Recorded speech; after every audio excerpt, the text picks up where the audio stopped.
La pintora i escriptora Paula Bonet protagonitzava la primera conferència centrada en l'art de l'Escola Feminista d'Ontinyent. Una xerrada que, segons explicava la regidora d'Igualtat, Natàlia Anguix, resultava enriquidora. L'aportació de Paula Bonet a l'Escola Feminista és fonamental, sobretot perquè volíem abordar un altre àmbit, que és l'àmbit de l'art, l'àmbit de la cultura, de l'escriptura també, no? Perquè ella és artista, és pintora, i crec que això, d'aquesta aportació seva en primera persona, de les seues vivències, i com això ho trasllada al seu art i a la seva escriptura, és fonamental per abordar aquesta transversalitat i aquesta perspectiva de gènere que nosaltres considerem que és fonamental que es tinga en totes les àrees i en tots els àmbits. L'artista, natural de Vila-real i establida a Barcelona, parlava sobre el potencial de l'art per a la denúncia de la violència contra les dones. Jo penso que l'art té l'avantatge de l'abstracció i té l'avantatge també de poder convertir-se en un mirall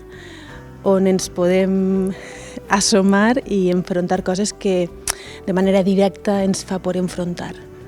Llavors penso que és un molt bon vehicle. Una iniciativa que tenia molt bona acollida per part del públic nou i també del més fidel.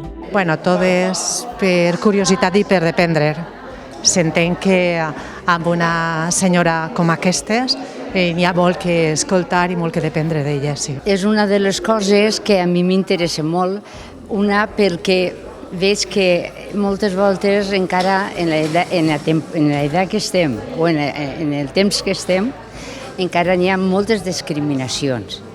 I a mi m'agradaria que ja a veure si la gent avançarà en el sentit de que fórem homes i dones iguals. Vaig veure el cartell en el carrer en un dels MUPIs i em va interessar perquè des de sempre m'ha agradat Paula Bonet, quan ja era il·lustradora i ara que també és escritora i pintora, i per fan d'ella que soc, i ara que he començat a llegir coses d'ella m'interessa del que tinga que parlar i el que té que contar-nos. Vinc a l'Escola Feminista perquè sempre estic interessada en els temes de coeducació, soc la coeducadora també de l'IES de l'estació, m'encarregué de la coeducació també, i aleshores quan vaig veure que Paula Bonet venia doncs me vaig interessar per ella perquè el projecte no el coneixia, però me va cridar molt l'atenció. La quarta escola feminista d'Ontinyent reprendrà la programació el pròxim 3 de maig a les 19 hores en el Teatre Txegaray, amb la periodista Montserrat Boix. A la setmana que ve tindrem així a Montserrat Boix, a la gran Montserrat Boix, a la periodista de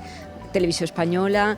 Jo tenia moltíssimes ganes que ella estigués així perquè crec que els mitjans de comunicació són fonamentals per a transmetre què volem des del feminisme, així que convidar a tot el món a que vinga la setmana que ve i tindre l'oportunitat de tindre així una gran. Una nova oportunitat per a continuar aprenent sobre igualtat de la mà de ponents de primer nivell.